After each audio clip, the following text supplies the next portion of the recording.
हमने जो है वो प्रोड्यूसर सरप्लस की जो हाइट है उसको देखने के लिए हम कह रहे हैं कि हम 7.5 में से माइनस जब 5 करेंगे तो हमारे पास पी सी से लेकर बी तक का जो डिस्टेंस है वो हमारे पास आ जाएगा। ठीक है, तो यहाँ पर हमने कहा कि 1.5 इंटू 7.5 माइनस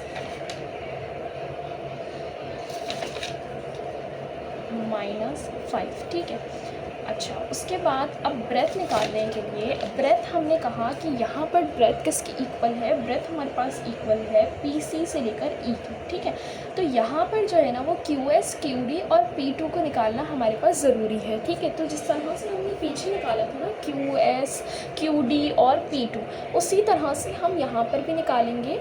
हम सबसे पहले क्या करेंगे, हम सबसे पहले क्यू एस निकालेंगे फिर क्यू डी निकालेंगे। ठीक है, वहाँ पर हमने क्या रखा था, हमने जो फिक्स प्राइस हमें गिवन था हमने वो रखा था, तो यहाँ पर भी हमारे पास जो फिक्स प्राइस गिवन है हम वो रखेंगे। क्यू एस हम कैसे निकालेंगे, सप्लाई की जो इक्वेशन है उसमें हम जो है वो प्राइस की जगह 7.5 पुट करके क्यू एस की वैल्यू निकालेंगे, और जो डिमांड की इक्वेशन है उसमें हम पी की जगह 7.5 पुट करके क्यू डी की वैल्यू निकालेंगे।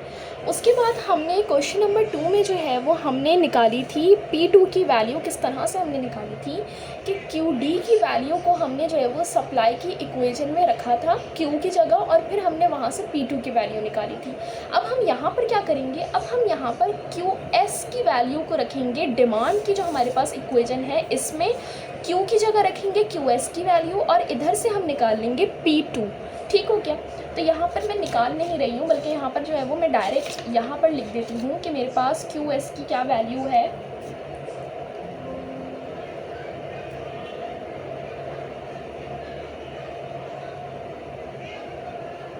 यहाँ QS की वैल्यू है 50, QD की वैल्यू है 2.5। ठीक है, और P2 की वैल्यू है 20। ठीक हो गया। अच्छा, अब हम कह रहे हैं कि हमारे पास जो है वो QS और यानी कि जो ये वाला जो मतलब ट्राइंगल का जो PC से लेकर E तक का जो डिस्टेंस है वो हम कैसे निकालेंगे, वो हम QS में से माइनस करेंगे 0 को। ठीक हो गया, तो यहाँ पर जो है वो मैं माइनस करूँगी QS हमारे पास यहाँ पर क्या है, QS हमारे पास है 50। ठीक हो गया, तो 50 माइनस करूँगी मैं 0। ठीक हो गया, फिर यहाँ पर मेरे पास जो न्यू प्रोड्यूसर सरप्लस की जो वैल्यू है वो मेरे पास यहाँ पर क्या आएगी, वो आएगी 312.5। ये हमारे पास है न्यू प्रोड्यूसर सरप्लस की वैल्यू। ठीक हो गया। अच्छा, अब हम जाते हैं कंज्यूमर सरप्लस पे। तो मैंने जिस तरह से बताया कि हमारे पास अब यहाँ पर जो कंज्यूमर सरप्लस की वैल्यू है वो ट्राइंगल प्लस रेक्टेंगल हम निकालेंगे, लेकिन कौन सा ट्राइंगल और कौन सा रेक्टेंगल यूज़ करेंगे ये हम ग्राफ से देख लेते हैं। ठीक है, तो यहाँ पर मैं कह रही हूँ कि न्यू कंज्यूमर सरप्लस,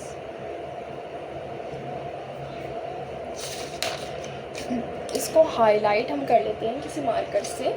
तो यहाँ पर जो है वो हम ये कहते हैं ना कि हमारे पास जो सबसे ऊपर वाला ट्राइंगल होता है वो हम इस्तेमाल करते हैं किसके लिए, वो हम इस्तेमाल करते हैं कंज्यूमर सरप्लस के लिए। तो यहाँ पर हमारे पास कौन सा है, ACP2। तो बेसिकली ये वाला जो हिस्सा है ना, ये वाला जो ट्राइंगल है ये हम इस्तेमाल करेंगे। ठीक है, तो ट्राइंगल हमारे पास ACP2 हो गया। तो यहाँ लिख लेते हैं हम ट्राइंगल ACP2 प्लस, अब एक और रेक्टेंगल जो हम इस्तेमाल करेंगे वो हम देख लेते हैं कि वो कौन सा करेंगे हम रेक्टेंगल। ठीक है, तो यहाँ पर रेक्टेंगल हमारे पास जो इस्तेमाल होगा वो होगा P2CEPC, यानी कि हमारे पास, इसको किसी और कलर से हाईलाइट कर देते हैं, यानी कि ये वाला। ठीक हो गया, ये वाला P2CEPC। ठीक है, तो P2CEPC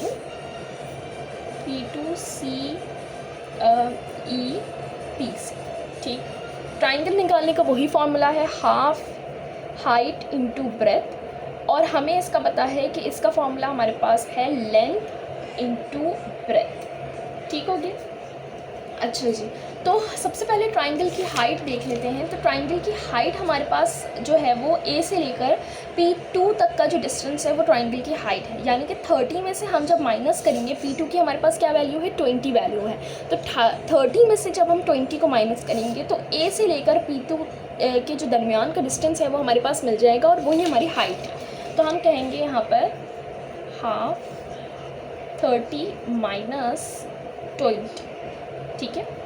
ब्रेथ के लिए हमारे पास देखेंगे हम कि ब्रेथ हमारे पास किसकी इक्वल है, P2 से लेकर C के इक्वल है, दैट इज़ इक्वल टू इस ये वाला जो डिस्टेंस है ये किसकी इक्वल है, QS के इक्वल है हमारे पास, ठीक हो गया। तो QS की हमारे पास क्या वैल्यू है, 50, यानी कि 50 माइनस 0 करेंगे तो हमारे पास ब्रेथ आ जाएगी 50 माइनस 0, ठीक हो गया। अब हम बात करते हैं ट्राइंगल की। तो ट्राइंगल की लेंथ देख लेते हैं हमारे पास क्या है यहाँ पर। ट्राइंगल की लेंथ जो बराबर है ना वो बराबर है हमारे पास PCE के, ठीक है।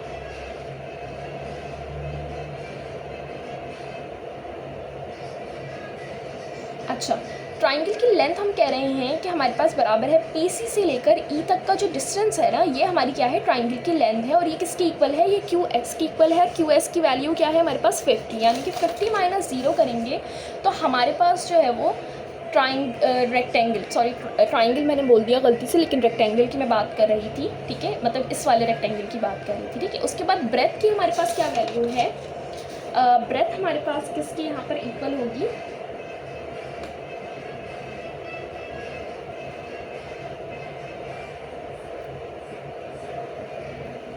वो हमारे पास इक्वल होगी, ब्रेथ हमारे पास बराबर होगी P2 से लेकर जो PC। अगर यहाँ पर मैं ब्रेथ के लेंथ को जो है वो मैं कंफ्यूज कर रही हूँ तो कोई मसले वाली बात नहीं है, ठीक है, क्योंकि यहाँ पर जो है वो हम किसी भी जगह हम कोई भी वैल्यू रख देंगे मल्टीप्लाई करके या फिर प्लस माइनस करके, हमारा आंसर तो जो है वो सेम ही आना है, ठीक है।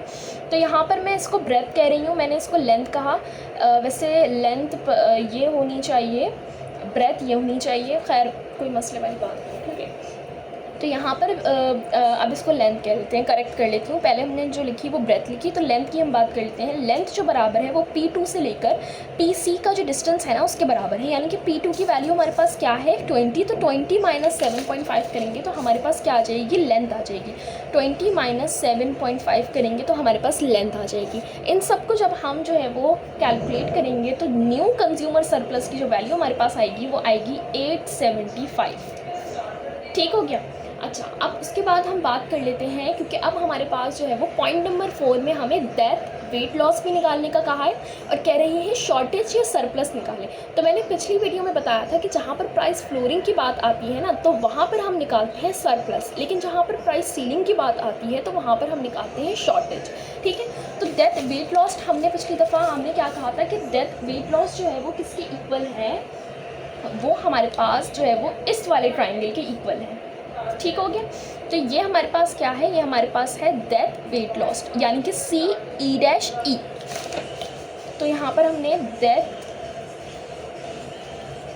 वेट लॉस ट्राइंगल, कौन सा ट्राइंगल था, CE', CE'। ट्राइंगल निकालने का वही फॉर्मूला है हाइट इनटू ब्रेथ। अब इसमें हाइट और ब्रेथ देख लेते हैं हम, ठीक है, कौन सा वाला है, ये वाला। इसकी जो हाइट है वो C और E का डिस्टेंस है, और C और E का डिस्टेंस किससे कॉन्साइड कर रहा है, यानी कि P2 से लेकर जो PC का डिस्टेंस है ना उसका जो डिस्टेंस का डिफरेंस है वो हमारे पास बराबर होगा इसकी हाइट के, ठीक है, यानी कि 20 माइनस 7.5 करेंगे तो इस वाले ट्राइंगल की हमारे पास हाइट आ जाएगी, ठीक हो गया।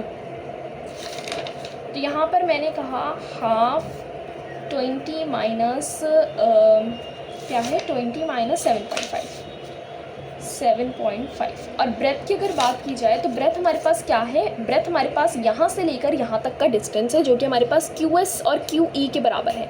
तो QS से लेकर QE तक का जो डिस्टेंस है यहाँ पर जो है वो हमारे पास ब्रेथ के बराबर होगा इस ट्राइंगल के।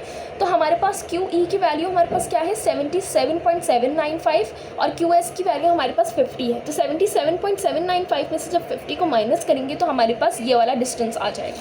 तो 77.795 माइनस 50 या 50, ठीक है। और जब हम इसको पूरा कैलकुलेट करेंगे तो हमारे पास जो है वो जो वैल्यू आएगी दैट वेट लॉस की, वो हमारे पास आएगी 173.718। ये हमारे पास हो गया डेथ वेट लॉस। अब हम बात करते हैं शॉर्टेज की। क्यों? क्योंकि यहाँ पर हम प्राइस सीलिंग की बात कर रहे हैं, ठीक है। तो शॉर्टेज हमारे पास जो है वो हमने देखा था कि हमारे पास जो सरप्लस था ना, वो हमारे पास कौन से ट्राइंगल के बराबर था, जो हमारे पास इससे ऊपर एक ट्राइंगल बन रहा था ना क्वेश्चन नंबर 2 में, तो वो हमारे पास उसके बराबर जो था वो सरप्लस था। लेकिन अब यहाँ पर ई के नीचे एक ट्राइंगल बन रहा है और ये ट्राइंगल जो है ये शॉर्टेज के बराबर है। ठीक हो गया। इन ट्राइंगल्स को याद रखना बहुत ज़रूरी है, ठीक है। बस ये ट्राइंगल्स याद होंगे तो खुद ब खुद सॉल्व होता जाएगा। तो बेसिकली हमारे पास ई डैश ई और एफ या फिर एफ ई डैश ई जो है वो हमारे पास ये ट्राइंगल है जिससे हम निकालेंगे शॉर्टेज। शॉर्टेज के लिए हमने कहा ट्राइंगल एफ ई डैश ई, एफ ई डैश ई। ट्राइंगल निकालने का यहाँ पर वही फॉर्मूला यूज़ होगा, हाइट इनटू ब्रेथ। अब देख लेते हैं हाइट और ब्रेथ यहाँ पर किसके बराबर है। अच्छा जी, तो यहाँ पर हम देखें तो अगर हमारे पास इस वाले ट्राइंगल की अगर हम हाइट को देखें तो हमारे पास यहाँ से लेकर यहाँ तक का जो डिस्टेंस है वो हाइट के बराबर है। और यहाँ से लेकर यहाँ तक का डिस्टेंस हम कैसे निकाल सकते हैं, यहाँ से हम देखें तो ये हमारे पास PC है, यहाँ से हम देखें तो ये हमारे पास PE है, यानी कि प्राइस एट इक्विलिब्रियम। तो 14.444 में से जब हम 7.5 को माइनस करेंगे तो यहाँ से लेकर यहाँ तक का डिस्टेंस आ जाएगा, that is equal to height. तो हम लिखेंगे यहाँ पर हाफ 14.444 सॉरी माइनस 7.5, ठीक है, ये ब्रैकेट। फिर हम लिखेंगे मल्टीप्लाई। फिर अब देखेंगे कि ब्रेथ किसके बराबर है। ब्रेथ हमारे पास बराबर है ई से लेकर एफ तक का जो डिस्टेंस है ना, वो ब्रेथ हमारे पास कहला रहा है। और अगर हम इसको और से नीचे देखें तो क्यू एस से लेकर क्यू डी का जो डिस्टेंस है वो हमारे पास जो है वो एफ और ई के बराबर है।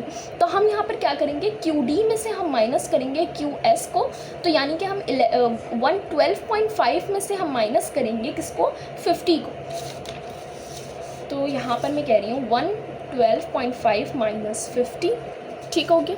और जब हम इसको कैलकुलेट करेंगे तो हमारे पास 217 के इक्वल आएगा शॉर्टेज, ठीक हो गया।